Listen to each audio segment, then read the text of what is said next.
جنت میں اپنے ماں باپ سے ملاقات کیسے ہوگی؟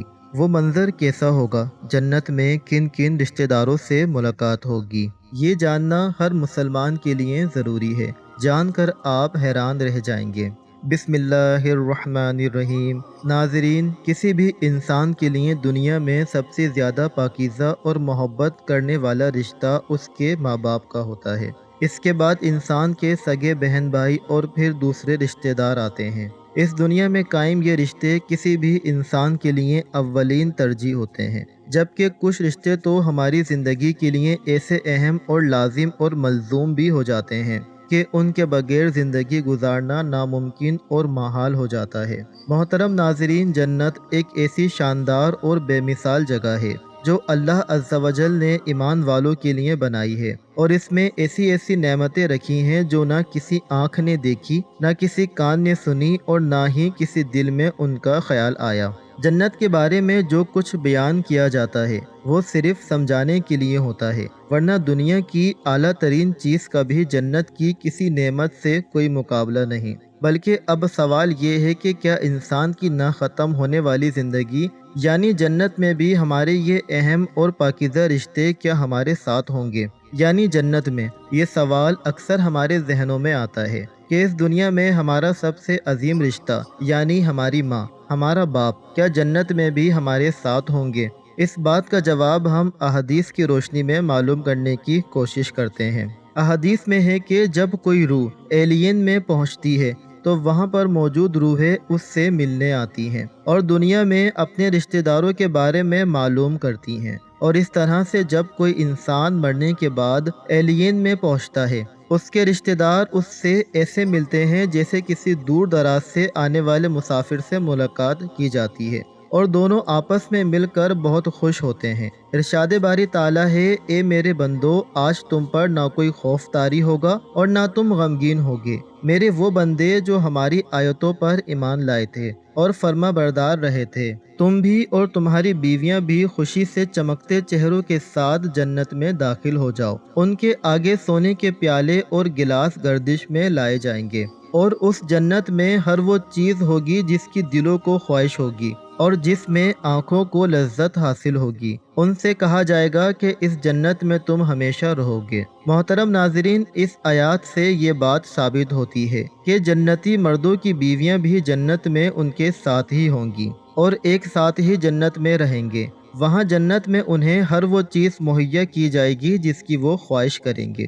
حضرت ابو ہریرہ رضی اللہ تعالی عنہ سے روایت ہے کہ رسول کریم صلی اللہ علیہ وآلہ وسلم نے ارشاد فرمایا، جس وقت کوئی مومن بندہ مرنے کے قریب ہوتا ہے تو رحمت کے فرشتے سفید ریشمی کپڑا لے کر آتے ہیں اور روح سے کہتے ہیں کہ نکل جا، تو اللہ سے رضامند ہے اور اللہ تجھ سے رضامند ہے۔ پھر وہ روح اس طرح معطر حالت میں نکل جاتی ہے جس طرح سے عمدہ خوشبودار مشک، اور فرشتے ہاتھ پر اسے اٹھائے ہوئے آسمان کے دروازوں پر لے جاتے ہیں تو آسمان والے فرشتے کہتے ہیں، کیا عمدہ خوشبو ہے جو کہ زمین سے آئی ہے۔ پھر اس کو اہل ایمان کی ارواح کے پاس لاتے ہیں تو وہ ارواح خوش ہوتی ہے، اور یہ خوشی اس خوشی سے بھی زیادہ ہوتی ہے جو کسی بچھڑے ہوئے انسان کی آمد سے انسان کو میسر آتی ہے۔ پھر وہ پہلے سے موجود مومنین اس نئے آنے والے سے دریافت کرتے ہیں کہ فلاں آدمی کیسا ہے اور فلاں آدمی کا کیا ہوا، یعنی جس شخص کو دنیا میں چھوڑ کر گئے تھے، اب وہ کس طرح کے کاموں میں مشغول ہے۔ اور پھر انہی میں سے کچھ روحیں آپس میں ایک دوسرے سے کہتی ہیں کہ ابھی ٹھہر جاؤ اور اسے چھوڑ دو، کیونکہ یہ دنیا کے غم میں مبتلا تھا۔ یہ روح پوچھتی ہے، کیا وہ شخص ابھی تم لوگوں کے پاس نہیں پہنچا؟ وہ تو کب کا مر چکا تھا۔ اس پر وہ روحیں کہتی ہیں کہ پھر وہ تو جہنم میں گیا ہوگا۔ محترم ناظرین، پیارے نبی حضرت محمد صلی اللہ علیہ وآلہ وسلم نے فرمایا کہ تمہارے اعمال تمہارے ان رشتہ داروں اور خاندان والوں کے سامنے جو عالم برزخ میں ہیں پیش کیے جاتے ہیں۔ اگر نیک عمل ہو تو وہ خوش ہوتے ہیں اور کہتے ہیں، اے اللہ، آپ کا فضل اور رحمت ہے، بس اپنی یہ نعمت اس پر پوری کیجیے اور اس پر اس کو موت دیجیے۔ اس طرح ان پر گناہگار شخص کا عمل بھی پیش ہوتا ہے تو کہتے ہیں، اے اللہ، اس کے دل میں نیکی ڈال دے جو تیری رضا اور قرب کا سبب ہو جائے۔ مختلف روایات سے معلوم ہوتا ہے کہ جنت میں مختلف رشتہ دار ایک دوسرے کو پہچانتے ہوں گے اور ایک دوسرے سے ملتے جلتے رہیں گے، اور ان میں سے بعض کو ایک ساتھ رکھا جائے گا۔ سورہ طور کی آیات نمبر 21 میں اللہ سبحانہ و تعالیٰ کا فرمان ہے، اور جو لوگ ایمان لائے اور ان کی اولاد نے بھی ایمان میں ان کی پیروی کی تو ان کی اولاد کو ہم انہی کے ساتھ شامل کر دیں گے اور ان کے عمل میں سے کسی چیز کی کمی نہیں کریں گے۔ حضرت ابن عباس رضی اللہ تعالی عنہ سے مروی ہے، بے شک اللہ تعالیٰ مومن کی آنکھوں کو ٹھنڈا کرنے کے لیے اس کی اولاد کو ان کے اصل مقام بلند کر کے اس کے پاس اس کے درجے میں پہنچا دیں گے، اگرچہ یہ اولاد اپنے اعمال کے اعتبار سے اس درجے تک نہ پہنچتی ہو۔ پھر آپ صلی اللہ علیہ وآلہ وسلم نے یہ آیات تلاوت فرمائی، اور جو لوگ ایمان لائے ہیں اور ان کی اولاد نے بھی ایمان میں ان کی پیروی کی۔ اس سے معلوم ہوتا ہے کہ انسان کی اولاد کو اس کی خواہش کے مطابق ان کے ساتھ ہی رکھا جائے گا۔ جو لوگ جنت میں جائیں گے تو یقیناً یہ وہ لوگ ہوں گے جنہوں نے اس دنیا میں نیک اعمال کیے ہوں گے، جبکہ ایسے لوگ بھی ہوں گے جنہوں نے گناہ کیے ہوں گے لیکن اپنے گناہوں پر شرمندہ ہو کر اس دنیا میں ہی اللہ سے معافی مانگ لی ہو اور سچے دل سے توبہ استغفار کر لیا ہو، تو اللہ تعالیٰ ان کو معاف فرما کر جنت میں داخل کرے گا، جہاں اللہ عز و جل ان کی ہر خواہش پوری فرما دے گا۔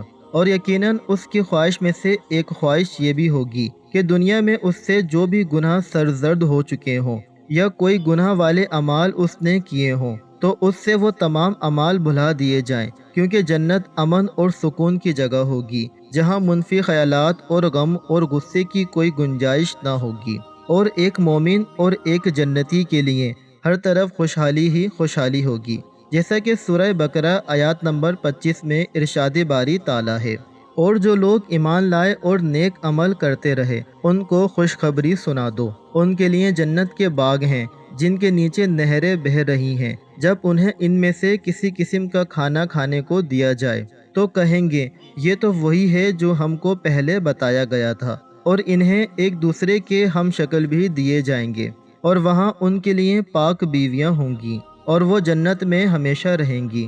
محترم ناظرین، ایک اور حدیث میں ہے کہ رسول اللہ صلی اللہ علیہ وآلہ وسلم نے فرمایا، جب اہل جنت جنت میں داخل ہوں گے اور ان میں سے کسی کو اپنے بھائیوں اور رشتہ داروں سے ملنے کی خواہش ہوگی تو اس کا بستر اسے اڑا کر ان کے بستروں کے برابر پہنچا دے گا، اور پھر دونوں تکیہ لگا کر دنیا میں گزرے ہوئے دنوں کے بارے میں باتیں کرنے لگیں گے۔ ان میں سے ایک اپنے ساتھی سے کہے گا کہ اے فلاں، تمہیں یاد ہے کہ اللہ نے فلاں دن اور فلاں فلاں جگہ پر ہماری مغفرت فرمائی تھی، ہم نے اللہ سے دعا کی تھی اور اللہ نے ہمیں مغفرت کا پروانہ عطا فرما دیا تھا۔ رسول کریم صلی اللہ علیہ وآلہ وسلم کے مزاج مبارک کے بارے میں متعدد احادیث مبارکہ میں بیان کیا گیا ہے کہ آپ صلی اللہ علیہ وآلہ وسلم انتہائی شگفتہ مزاج تھے اور نرمی اور محبت سے اور مسکرا کر بات کیا کرتے تھے، تاہم کئی بار آپ صلی اللہ علیہ وآلہ وسلم بے اختیار ہنس بھی دیتے، مگر یہ اس وقت ہوتا جب آپ صلی اللہ علیہ وآلہ وسلم آخرت کے حالات بیان فرما رہے ہوتے۔ امام عسقلانی رحمۃ اللہ علیہ فرماتے ہیں، یہ کہا گیا ہے کہ آپ صلی اللہ علیہ وآلہ وسلم صرف آخرت کے امور میں ایسا کرتے تھے، اگر کوئی معاملہ دنیا سے متعلق ہوتا تو اس پر آپ صلی اللہ علیہ وآلہ وسلم صرف تبسم فرماتے۔ آپ صلی اللہ علیہ وآلہ وسلم نے ایک بار صحابہ کرام کو یہ آگاہ کیا کہ روز محشر جب کسی کو جہنم سے نکال کر جنت میں بھیجا جائے گا تو اس کی حالت کیا ہوگی۔ اس پر آپ صلی اللہ علیہ وآلہ وسلم نے ہنس کر واقعے کا احوال بیان کیا۔ بخاری شریف اور مسلم شریف میں یہ متفقہ حدیث مبارکہ یوں بیان کی گئی ہے۔ حضرت عبداللہ بن مسعود رضی اللہ تعالی عنہ سے روایت ہے کہ حضور نبی اکرم صلی اللہ علیہ وآلہ وسلم نے فرمایا، مجھے اچھی طرح معلوم ہے کہ سب سے آخر میں جہنم سے کون نکالا جائے گا یا سب سے آخر میں کون جنت میں داخل ہوگا۔ یہ آدمی اپنے جسم کو گھسیٹتا ہوا جہنم سے باہر نکلے گا، چنانچہ اللہ تعالیٰ اس سے فرمائے گا، جا جنت میں داخل ہو جا۔ وہ جنت میں داخل ہوگا تو اسے گمان گزرے گا کہ شاید یہ بھری ہوئی ہے، چنانچہ وہ واپس لوٹ کر عرض گزار ہوگا، اے رب وہ تو بھری ہوئی ہے۔ بس اللہ تعالیٰ اس سے فرمائے گا، جا جنت میں چلا جا۔ لہذا جنت میں داخل ہوگا، جنت میں جا کر پھر گمان گزرے گا کہ شاید یہ بھی بھری ہوئی ہے، واپس لوٹ کر پھر عرض کرے گا اے رب العالمین، میں نے تو وہ بھری ہوئی پائی ہے۔ چنانچہ اللہ تعالیٰ اس سے فرمائے گا جا اور جنت میں داخل ہو جا، کیونکہ تیرے لیے جنت میں دنیا کے برابر بلکہ اس سے 10 گنا زیادہ حصہ ہے۔ عرض کرے گا اے اللہ، کیا مجھ سے مذاق کرتا ہے یا مجھ پر ہنستا ہے، حالانکہ تو حقیقی مالک ہے۔ حضرت عبداللہ بن مسعود رضی اللہ تعالی عنہ بیان کرتے ہیں کہ میں نے دیکھا کہ اس پر حضور نبی اکرم صلی اللہ علیہ وآلہ وسلم ہنس پڑے، یہاں تک کہ آپ صلی اللہ علیہ وآلہ وسلم کے دندان مبارک نظر آنے لگے۔ آپ صلی اللہ علیہ وآلہ وسلم فرماتے تھے یہ اہل جنت کے سب سے کم درجے والے شخص کا حال ہے۔ حضرت ابو سعید سے روایت ہے کہ رسول اللہ صلی اللہ علیہ وآلہ وسلم نے فرمایا جو آدمی سب سے آخر میں جنت میں داخل ہوگا وہ گرتا پڑتا اور گھسیٹتا ہوا دوزخ سے اس حال میں نکلے گا کہ دوزخ کی آگ اسے جلا رہی ہوگی، پھر دوزخ سے نکل جائے گا تو پھر دوزخ کی طرف پلٹ کر دیکھے گا اور دوزخ سے مخاطب ہو کر کہے گا کہ بڑی بابرکت ہے وہ ذات جس نے مجھے تجھ سے نجات دی، اور اللہ تعالیٰ نے مجھے وہ نعمت عطا فرمائی ہے کہ اولین اور آخرین میں سے کسی کو بھی وہ نعمت عطا نہیں فرمائی۔ پھر اس کے لیے ایک درخت بلند کیا جائے گا، وہ آدمی کہے گا اے میرے پروردگار، مجھے اس درخت کے قریب کر دیجئے تاکہ میں اس کے سائے کو حاصل کر سکوں اور اس کے پھلوں سے پانی پیوں۔ اللہ تعالیٰ فرمائیں گے اے ابن آدم، اگر میں تجھے یہ دے دوں تو پھر اس کے علاوہ تو اور کچھ نہیں مانگے گا؟ وہ عرض کرے گا کہ نہیں اے میرے پروردگار۔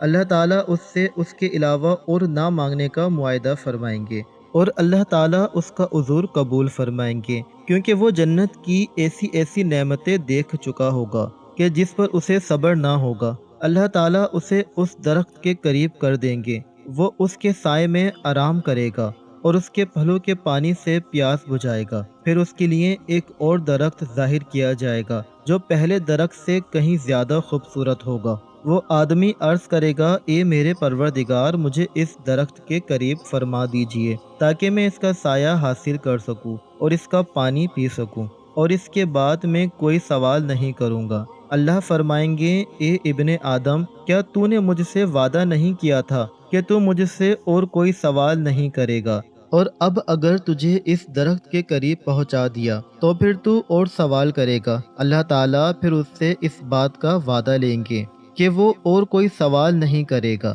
کیونکہ وہ ایسی ایسی نعمتیں دیکھے گا کہ جس پر وہ صبر نہ کر سکے گا۔ پھر اللہ تعالیٰ اس کو درخت کے قریب کر دیں گے اور اس کے سائے میں آرام کرے گا اور اس کا پانی پیے گا۔ پھر اس سے جنت کے دروازوں پر ایک درخت دکھایا جائے گا جو پہلے دونوں درختوں سے زیادہ خوبصورت ہوگا۔ وہ آدمی کہے گا اے میرے رب، مجھے اس درخت کے قریب فرما دیجئے تاکہ میں اس کے سائے میں آرام کروں اور پھر اس کا پانی پیوں، اور اس کے علاوہ کوئی اور سوال نہیں کروں گا۔ پھر اللہ تعالیٰ اس آدمی سے فرمائیں گے اے ابن آدم، کیا تو نے مجھ سے یہ وعدہ نہیں کیا تھا کہ تو اس کے بعد اور کوئی سوال نہیں کرے گا؟ وہ عرض کرے گا ہاں میرے پروردگار، اب میں اس کے بعد اس کے علاوہ اور کوئی سوال نہیں کروں گا۔ پھر اللہ تعالیٰ اسے عطا کر دے گا۔ اس کے بعد وہ جنت کی ایسی ایسی نعمتیں دیکھے گا کہ جس پر وہ صبر نہیں کر سکے گا۔ پھر اللہ تعالیٰ اسے اس درخت کے قریب کر دیں گے۔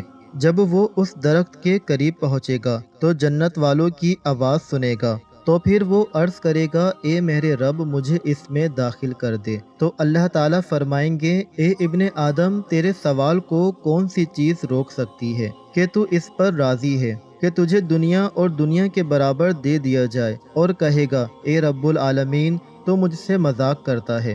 یہ حدیث بیان کر کے حضرت عبداللہ رضی اللہ تعالی عنہ ہنس پڑے اور لوگوں سے فرمایا کہ تم مجھ سے کیوں نہیں پوچھتے کہ میں کیوں ہنسا؟ لوگوں نے کہا کہ آپ کس وجہ سے ہنسے؟ فرمایا رسول اللہ صلی اللہ علیہ وآلہ وسلم اس طرح ہنستے تھے۔ فرمایا اللہ رب العالمین کے ہنسنے کی وجہ سے جب وہ آدمی کہے گا کہ آپ رب العالمین ہونے کے باوجود مجھ سے مذاق فرما رہے ہیں، تو اللہ تعالیٰ فرمائے گا کہ میں تجھ سے مذاق نہیں کرتا، مگر جو چاہوں کرنے پر قادر ہوں۔